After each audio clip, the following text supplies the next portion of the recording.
We are tonight's entertainment. You can't handle the truth. The fire rises. Pizza time. You're a wizard, Harry. So it begins. You know how much I sacrificed? You think that's air you're breathing? Groovy. I don't have friends. I got family. We are sex people! 1, 2, 3, 4! Craft services. Hi, Trent. Oh, Jenks, double Jenks. You owe me a Coke. Hi, Parth. What have you been eating?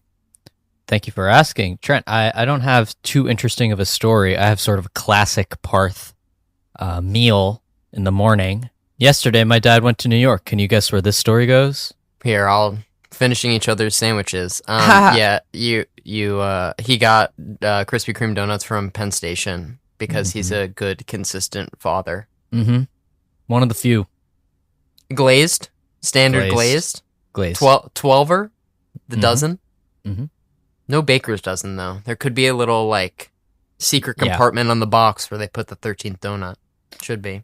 No, but there is always sort of a secret compartment of my stomach reserved solely for Krispy Kreme donuts. Like, I could be completely full, and then someone puts a glazed donut in front of my face, and I'll be like, sure. Are baker's dozens only acknowledged at bagel shops? I think so, yeah. That's a good system. Yeah, although the last time that you came over to Sophia Alexis's house, friend of the show, we went, you slept over, we went over to a bagel shop, and then we ordered a dozen donuts. And then as we were leaving, a dozen bagels. And as we were leaving, you said, Sophia, no baker's dozen?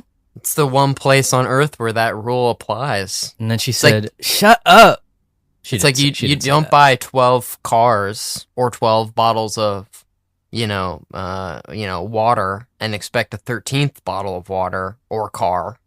But with bagels, it just feels right. The problem is when I last bought 12 cars, I was expecting a 13th car. And, when you had your punch card of buy 12, get the 13th card free. So how many donuts you have? With donuts, the rule historically is you eat one and you feel great and you're like, I love life and I love donuts. And then I'm going to eat a second donut. And then you eat the second donut and you're like, I feel sick, I hate life, and I hate donuts. I think that my tolerance for donuts is a little bit higher than yours because... And the Krispy Kreme donuts are like 4 bites. They're slightly smaller than a Dunkin' Donuts donut is like a massive, chunker. A Krispy Kreme donut, I have 2, and I feel like this is great. It's more like a 2 to 3 thing. Yeah, do I go to 3? Do I do it? And then I do it. And I feel really bad. You feel the weight of the world in a ball of lead. Although in your belly. I did once eat 4 Krispy Kreme glazed donuts in 7 minutes or something. You think, not to be dramatic, but gun to your head. Oh, wow. Say you had 15 minutes. How many of these Krispy Kreme donuts do you think you could eat? And I want to eat as many as I can. Or yes, how many would I eat in 15 minutes? There's a mountain of 100 in front of you, and the captor doesn't specifically say you need to eat all of them, but if he's not impressed by the end of the 15 minutes, oh wow, he's gonna blow your freaking head off. No, I think I could eat 6. 6? There's a mountain of 100. Okay, Trent, there's a lot of sugar in those. Parth, I thought you were gonna be more like fucking 20. Well, in 15 minutes. What if I got your family, and they're gagged, and they're on the side? Yeah, I guess I could eat, 10? I don't know. Cool.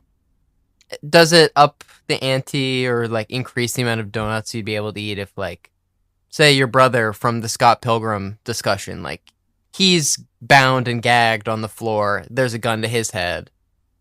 Do you think we get 5 more donuts out of you? 5 less donuts? Yeah, I could probably do 9. So one less. Yeah. Oh, wow. Go check out the Scott Pilgrim discussion if you want to diagnose. No, I mean, if my brother's life comment. depended on it, I don't know, 15?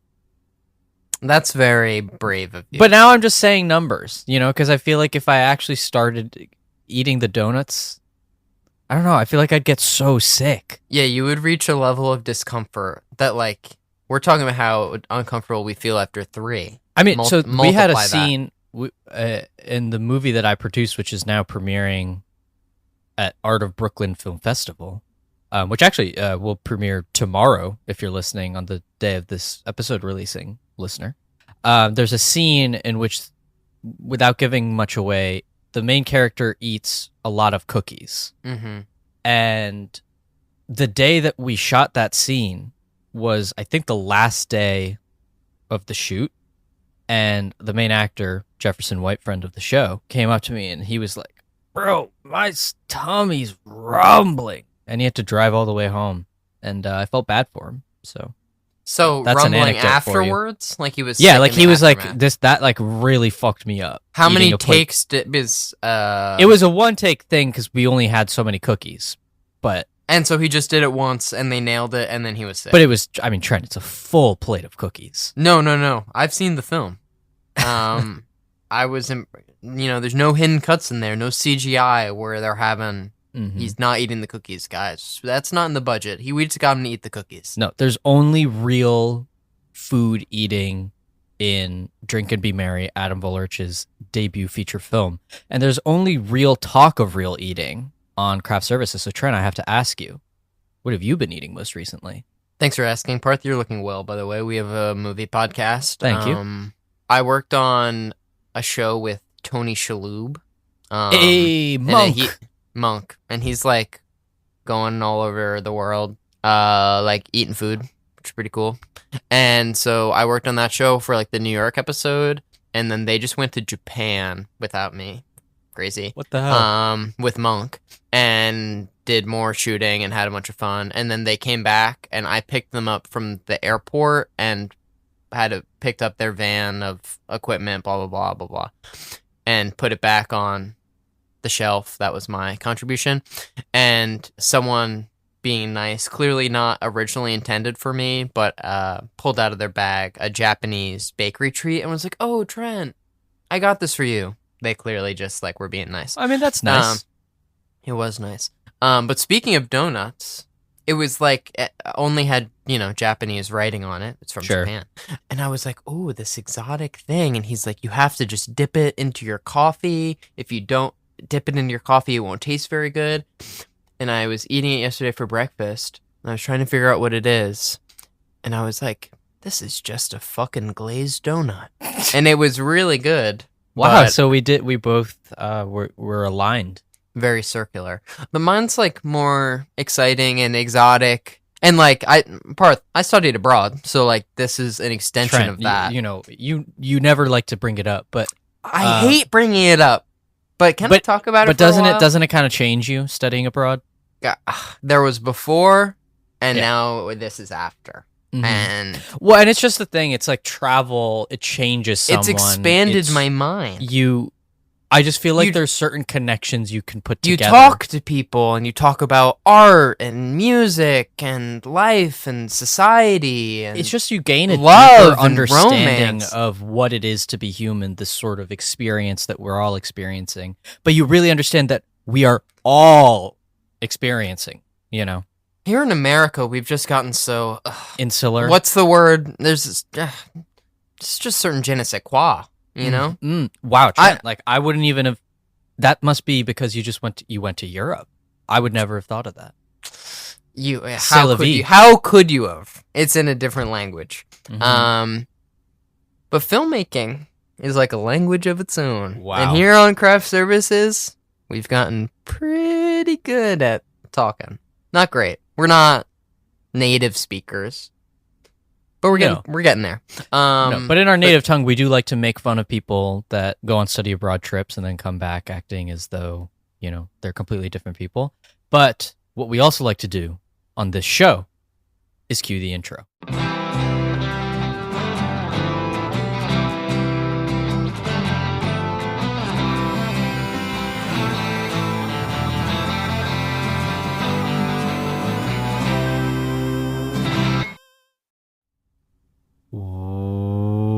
Welcome back to Craft Services, where we talk about the movies. Each week we talk about a film and hopefully have a crew member of that film to talk with us about their experience working on the picture. Trent, should we address the elephant in the room? Where was our episode last week? Weren't we paying homage to how do we delicately walk through this political minefield to those who. So Trent, we took the week off because we haven't done that so far this year, and we figured it's the long weekend. We've both been working hard. Trent's been traveling. We're back, and some may say better than ever. And we've got part 3 of our Andy Rydzewski Cinematographer Friendship interview. Trent, was this concluding chapter? How good was it? Wait, are we talking about Andy Rydzewski, the cinematographer behind such projects as Pen 15, Our Flag Means Death, and of course our film for today? What was it again? Friendship? Yeah. Tim Robinson? Friendship? Andy DeYoung's Friendship. Yeah. Oh, Andrew DeYoung's feature debut. Friendship, starring Paul Rudd and Tim Robinson. Yeah, like just, some people may like, Wait, and we saw this and I laughed a lot. At the A24 headquarters, no less. I mean, that's sort of like our experience thing. Like, you, listener, probably won't experience that. But, just that's one of the things that you get when you do a film podcast for 5 years. Yeah, Parth and I snuck off to, secret corners of the office and shot scenes from Baby Girl on our iPhone. Mm-hmm. We switched off who got to play Nicole Kidman and who was Baby Girl, who was Harris Dickinson. We just switched. Wait, no, she's Baby Girl in the movie, Trent. Okay, we switched roles between the two main characters, okay? Sorry, it's just, Because I didn't want to put that on either of us. Part 3. Yes, thank you to Andy Rydzewski for coming on. Great interview. Thanks for you and your team for setting up the screening. Like we mentioned, super cool experience. If you at home run a film podcast for 5 years, maybe it'll start to pay dividends like this.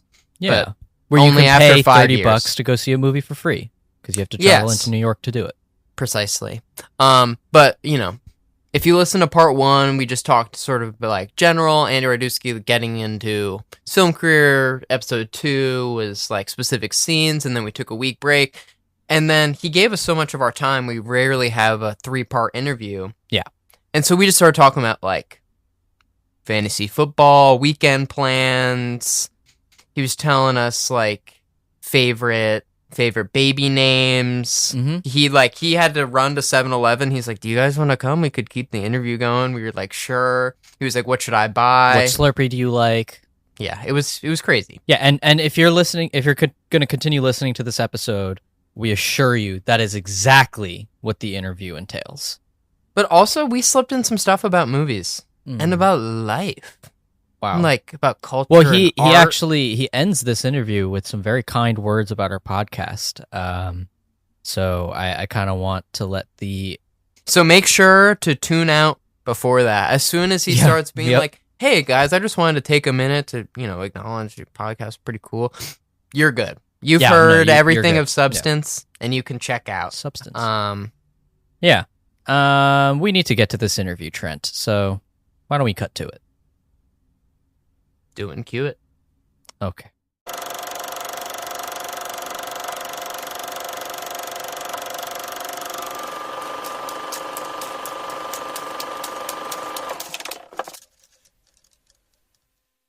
Before we start to wrap up, I think 2 scenes that we'd be sort of remiss not to ask you about are the sort of drugged out scene in a subway that is probably the hardest I've seen Trent laugh in a while.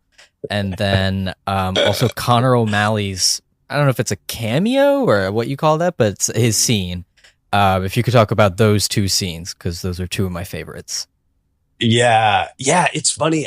It's been really fun to see. When you guys saw it, was it with a crowd? Like, did you? There was probably about. There was like 4 other, something like that. It was sort of a smaller screening setting. Yeah, it was it was really cool and unique in that it was like other real press people, and then us laughing. So other people taking diligent notes, and then Parth and I just chuckling in the background. Well, that's good to hear, because actually I've only seen it now at like festival screenings, so with like big crowds, and I've been really curious how these moments play with smaller groups, because I haven't been able to experience that yet. So it's interesting that you point out these 2. So all right, I'll start with the Connor one, because it's a little easier to Connor O'Malley is another one of one. Like there isn't another Connor O'Malley. And, him and Tim have worked together a bunch. And so for the scene where they meet each other, where Tim is sitting alone in his garage, I remember timing it. I wish I wrote it down, but it's a pretty straightforward scene. And on the page, so this is, talk about improv. It's like almost all improv. It's like the first handful of lines were scripted and then that's it. And Andy just let them go. We were cross shooting, so it was 2 cameras. A lot of this movie was single camera, which is one of the great joys of my life, is shooting only single cam. But this was one of the days where we had 2. We were cross shooting, and Andy just let them go. And I think we let them go for I think it was 3.5 hours. Like it was something crazy, and it's like I don't know, a 4-minute scene, and he just let them go. And Connor is so fast, like his brain moves so quickly. So he was like going off on all these. I mean, you could make a feature out of what's sitting on the cutting room floor in that. So that's just Connor being Connor. And then of course, Tim being Tim. And then there is, just to add, when they do this like party for Tammy, Tim goes up and like makes a little speech, and then he's like, "Oh, if anybody else wants to come onto the chair," there's this Connor comes up, and just that was on the day. That's Connor and then Andy just like working this in, totally unplanned. And there's this little beat at the very end of that whole scene where Tim is now alone outside. And Connor says something like, and just to end on the note, I don't know why we left Afghanistan. That's like so funny.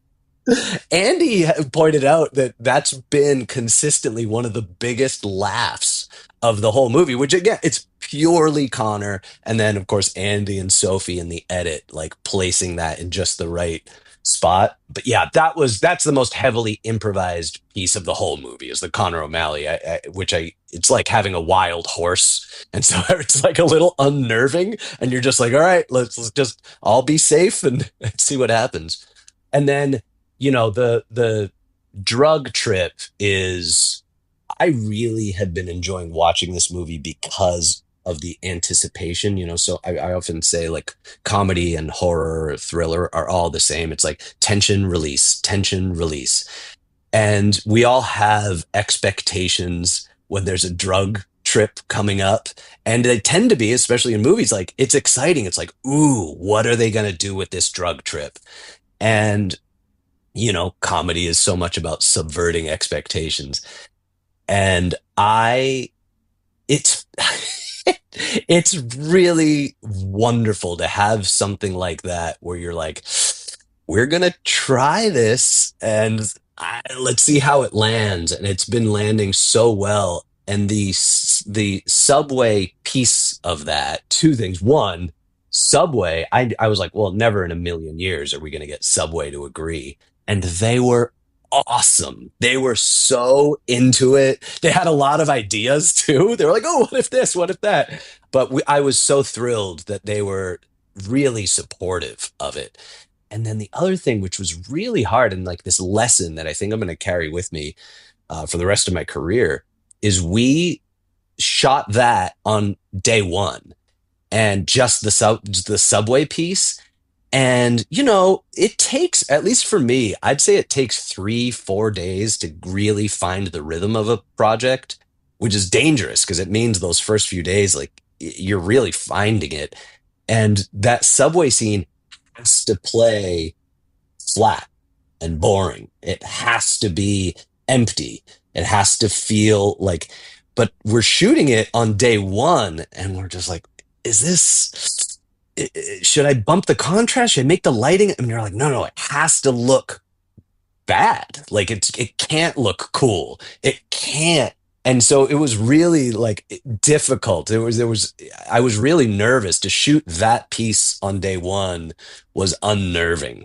And then but then in the end, and then it's funny because the other part with him in the closet licking the toad all of that was shot on the last day. So those were the two furthest apart scenes, and they're so important, the conversation that they're having with each other. So it was really like it's like an academic exercise that you hope plays out, that you craft it, but it's all theoretical until they place it together. And yeah, it's so fun to be in a theater. I hope you guys see it again in a theater full of people.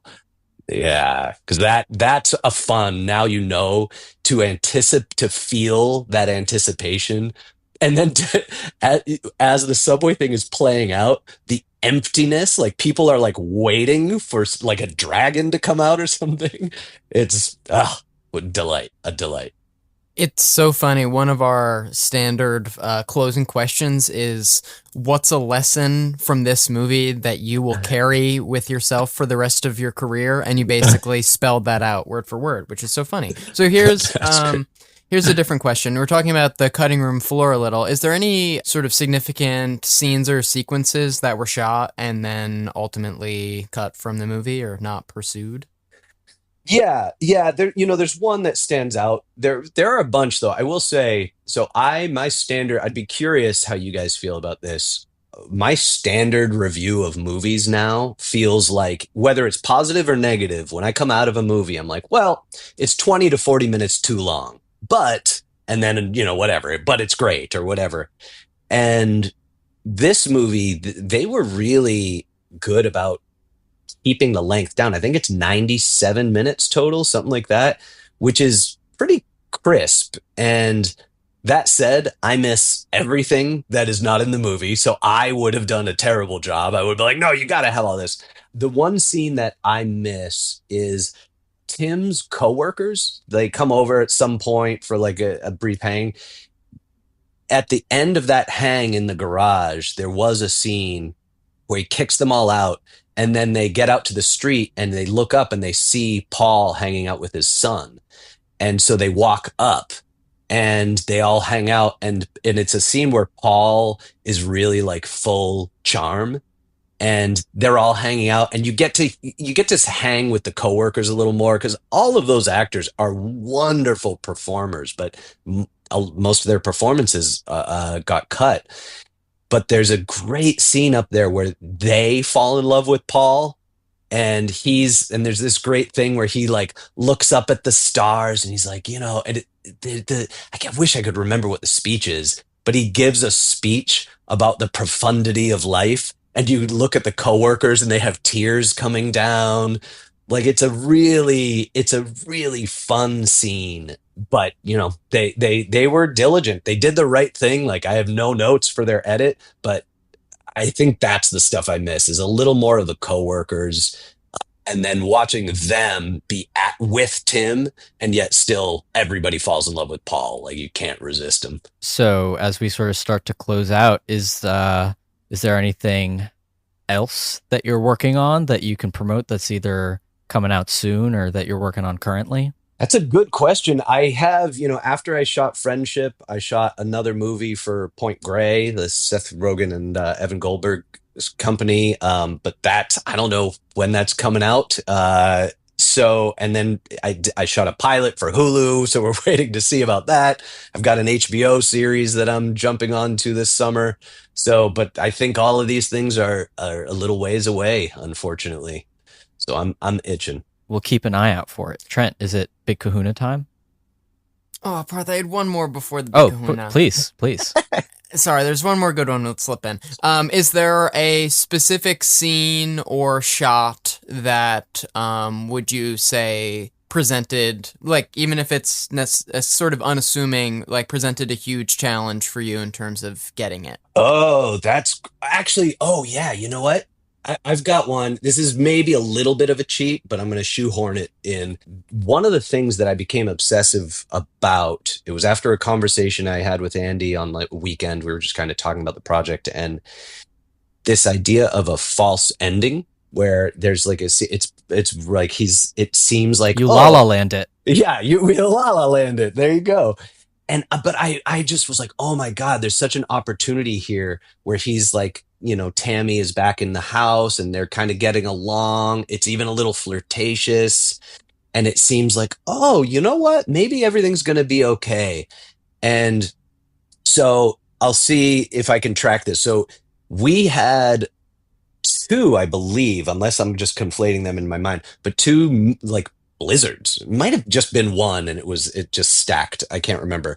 But that hit us. And so we almost had a day of shooting that was canceled because of the blizzard. Like we couldn't, Andy and I drove together to set every day. I would pick him up and we couldn't get to set because there was so much snow on the ground. And so it was like a total mess. And we were talking about canceling the day.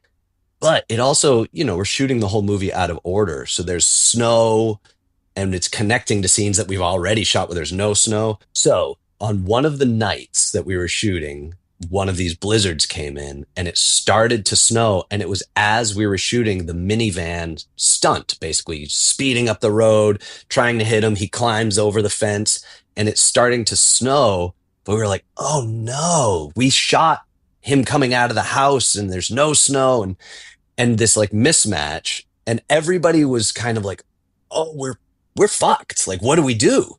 And I got so excited because I had something similar happen on a TV show some years ago with this light snow starting. I was like, no, this is epic. This is perfect. You have the snow on all these things. So for this false ending beat where he comes out of the house, I was like, we're going to do this zoom out that mirrors a shot from the early in the movie when he arrives home. Tammy's loading flowers into her car where you zoom out and you see the house for the first time. I was like, this is what we do. We shoot this, we already have that shot. You're zooming out, you end on the house. So it's kind of a visual bookend, and that you make it feel like credits are about to roll. Like that's you build for that. You have the music playing, like, here we go. People will think the movie's over. And then you have in that scene in post, you just do a light touch of snow starting, just like have that'll match it to everything that comes after. But also I feel like that's what you would do if that was the end of the movie. You would have a little snow coming down. Andy even said that he and Sophie in the edit experimented with actually having credits roll there and then have them go away.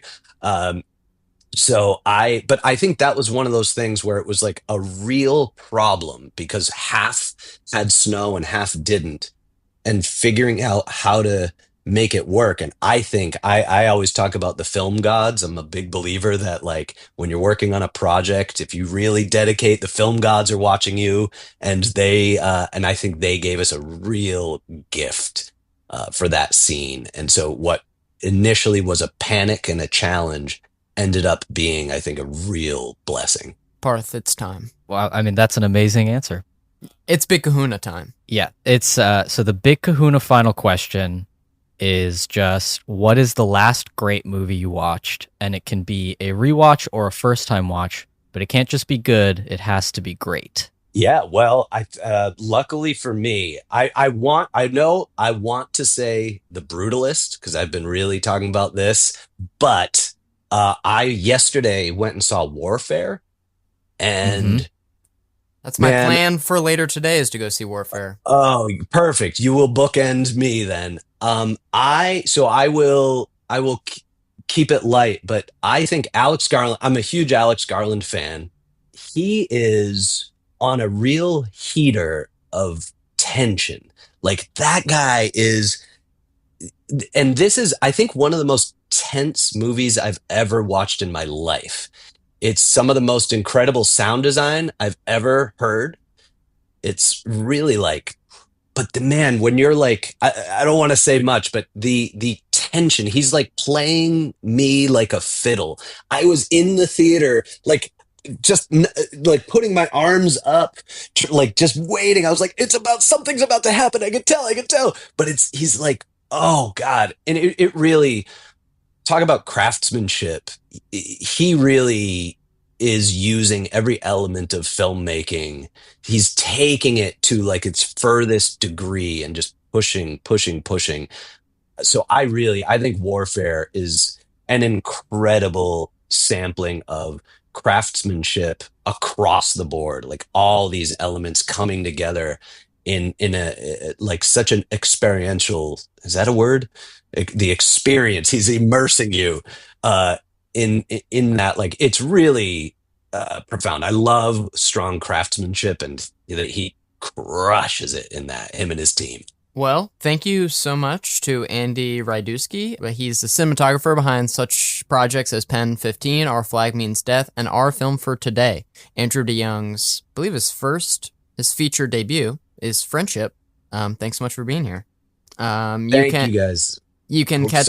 Oh no, yeah. You can catch the film limited release May 9th and wide release May 23rd. It says here. That's right. Thank you very much. And I love your podcast. Just to say, like, having a show dedicated to the craftspeople on a project. Like I'm a proper nerd, and being able to hear production designers, editors, cinematographers talk about what that goes into their side of it is really one of my favorite things. So thank you for doing what you do. Thank you. Thank you. Thanks for being a big, meaningful part of it.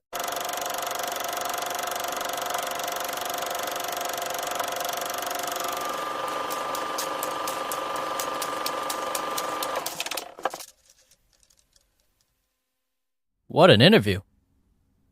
That was fun. Thank you, Andy Rydzewski. Great work on the film. We'll hope to have you on after you make your next cool movie. Yeah, I mean, I can't imagine that this won't lead to more cool things, because everyone I know that's seen this movie has had a good time. Yeah, like, I feel like when we saw it a month ago, there was only, like, whispers about the movie, and I was like, I kind of don't know how big of a deal this is going to be. And now that the movie's been out for a few weeks, I kind of feel like it's a pretty big deal. Yeah, it was a super cool experience getting to watch it. I'm really happy we got to talk to... You can't tell by Parth's tone of voice. He's super excited. Okay. Well, you carry on the conversation then, Trent. You go. Hey guys, Trent here. Made fun of Parth and now he's punishing me. So you can listen to us Spotify, Apple Podcasts, Stitcher, wherever you get your podcasts. I'm usually not burdened with this much responsibility. Social media, Instagram, Twitter. Check us out. Follow us. Stay updated. Our episodes come out on Sundays at 5 a.m. Check it out. Parth is so seated comfortably in the back of his chair, he might never speak again. Next week, you might tune in, and it might just be me here, guys. That'd be a first. There's been a few... Well, actually, it wouldn't be a first. The Muppets ranking episode. If you want to hear Trent stoned and alone and having COVID, like the thick of having COVID for the first time, being quarantined in my room, having just half-watched all the Muppet movies and putting them in order... You can check that out. But for Parth alone, there's a few interviews with just Parth. And then I studied abroad, and then there was that whole summer with Parth and his good friend Sophia talking about the Mission movies. I got to check those out. It'd be like listening to my own podcast without me on it. So I might actually really enjoy that. So next week, we'll figure out something for you guys. Don't know what it is going to be yet, but Parth and I'll have to get to work on that. But this week was great. Friendship was great. Go check it out on as big screen as you can. Go see it in a theater. Go with a friend. Chuckle. Smoke weed in the parking lot. Yeah. Thanks for listening. Trent signing off. Parth is also a host of this show, but will we ever hear contact from him again? The world may never know. We'll see you next week, guys.